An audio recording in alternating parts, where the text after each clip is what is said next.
to Achieve Hartford's Education Update. I'm Nyesha McCauley, and I'm with Paul Holzer, Executive Director of Achieve Hartford, and we are bringing to you a new feature, which is the Board of Education preview, recap, update, and everything you ever wanted to know about the Board of Education in the city of Hartford. So we're excited because this is our inaugural show here, and in preparation for the Tuesday, August 27th board meeting. And so if you're watching this on Monday, that's tomorrow, so we encourage you to go on out to the Board of Education meeting. And so what Paul and I are going to do is give you a few of the items that will be on tomorrow night's agenda. So Paul, what's happening with the Board of Ed? We have just a few things going on here that we want to highlight. We do, a number of things. We'll just highlight the ones I think that are most relevant to folks or on people's minds. I think the first item of importance that's on the business agenda is going to be the appointment of a new principal at America's Choice at SAND. Is that right? That is right. Now, America's Choice at SAND. Now, this appointment is coming around again. Again. Okay. The third time is a charm, I think. Okay. I think it was around on the May board meeting of the last school year and on the June one as well. Yeah, so there's been some issues around this appointment. I guess there's been some concerns voiced in the community, partly among teachers at one point. And so it looks like hopefully they've got those things squared away, and this appointment of Gerardo Heredia, who's been the acting principal there at SAND, that's in Clay Arsenal.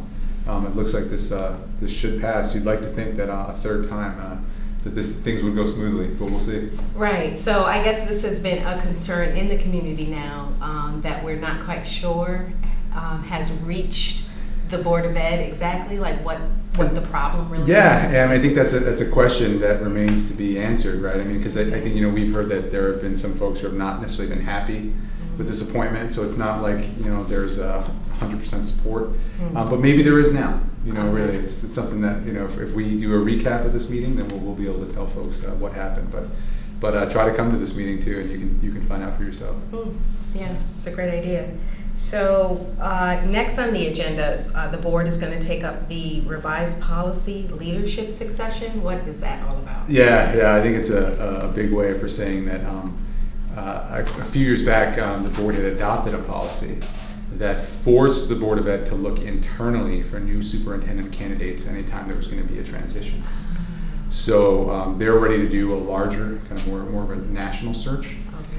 Because if you remember from last June, the last board meeting of the year, the superintendent, Dr. Kishimoto, her contract was voted not to be renewed. And so she's finishing out her last year, and they've got to embark on a search, and they've got to embark on a search ASAP. So one of the first things that the board has to do, as I understand it, is strike down this policy or revise the policy so that they don't have to look internally and go through a vetting process of internal candidates, and they can go right outside to a national search if that's what they choose to do.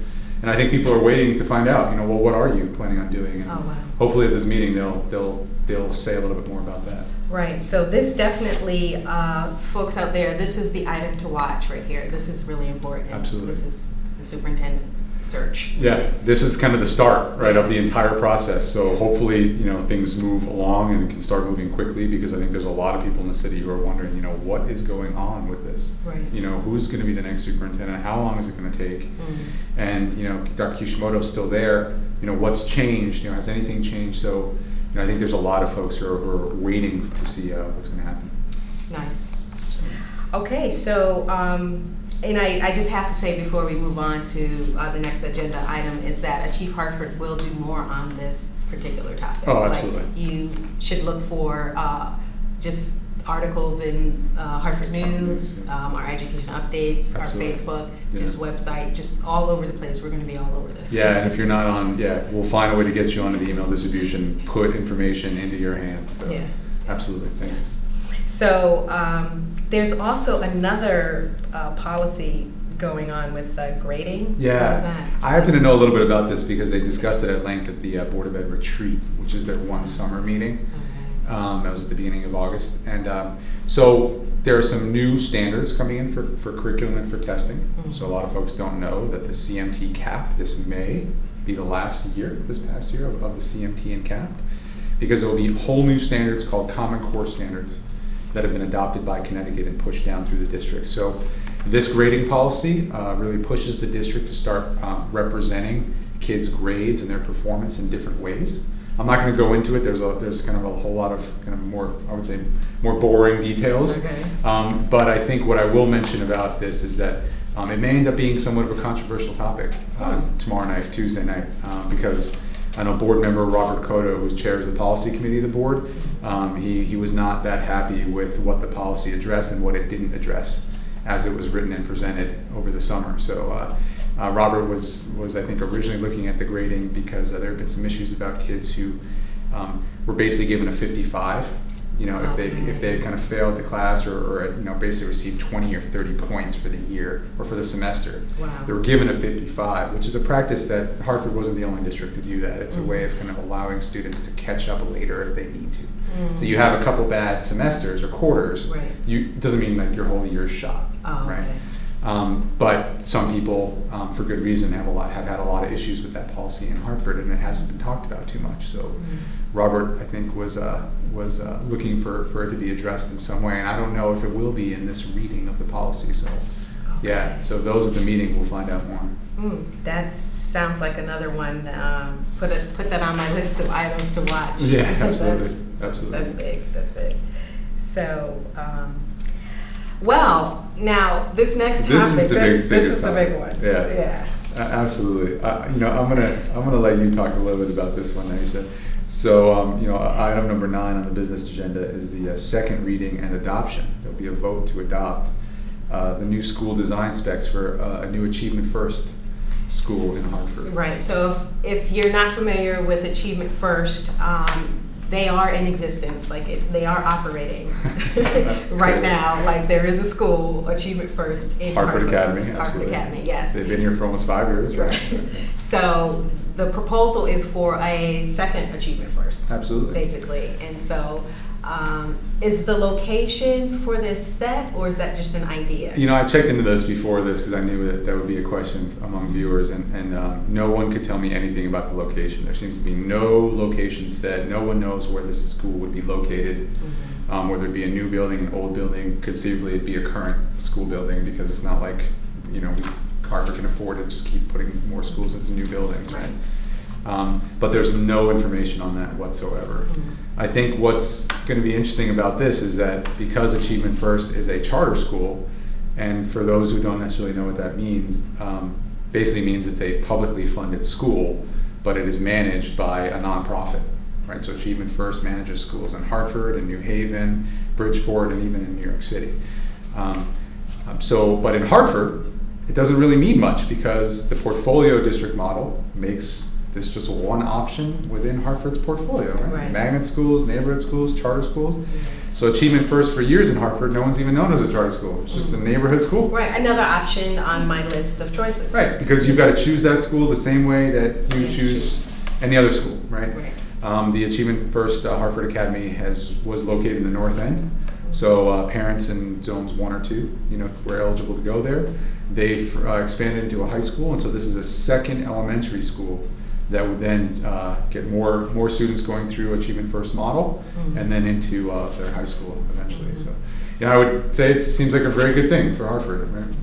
Yeah, and if you attend tomorrow night's board meeting, you may see a lot of activity around this particular agenda item. And the question that I ask about that is, where is that kind of discussion coming from? So I'm interested in hearing from the community. Is this new or second charter school an issue for the Hartford community, or is there something else going on? Yeah, I'd love to hear from the community on that one too, because I'm not quite sure whether it's a community issue that would make folks not want to have the school, given that it has been the most popular elementary school chosen in Hartford, and also the highest performing non-magnet school in Hartford. So seems like a good thing, kind of on paper, right? But my guess tonight is that there'll be some discussion really that's based more on kind of ideology, right? Do you like the idea of charters, or do you not like the idea of charters? That's going to, I think, be generating discussion more so than is this what residents want, because I think with all the folks that are on the waiting list to get into that school, folks want it. Right. I think Achievement First and Global end up being very popular schools in the North End, so to replicate Achievement First, that's a good thing. Yeah. You'd think. Yes. Yeah. So can we talk about how you think this vote is going to go? Is that sure? Is that yeah? I mean, I think from the Board of Ed retreat, not everyone was at that last meeting, but it seemed like the two there were only 2 elected members there. So Luis Rodriguez Davila, who's from the Democratic Party, has been MIA for a long time, and Lori Hudson was not at the retreat. So the 2 elected members were Robert Cotto and Elizabeth Brad Noel, both members of the Working Families Party, and they seemed to be kind of against the idea of expanding Achievement First in Hartford. But the mayor's appointments, because the mayor was not at the last meeting, but I assume that the mayor, they would all be kind of in agreement. The 5 appointees on the board seem to want to make this happen. So my expectation is that this will indeed pass. I think folks are kind of wondering, if Lori Hudson's there, how will she vote? She wasn't at the last meeting, so no one really knows maybe where she stands on the issue, but it will pass. All right, another one to watch, but kind of for different reasons. Right. Just 2 additional really items to talk about on tomorrow night's agenda, and that includes appointments, principal appointments. Yeah, kind of interesting here. They're not going to necessarily discuss this much because it's part of the consent agenda. Okay.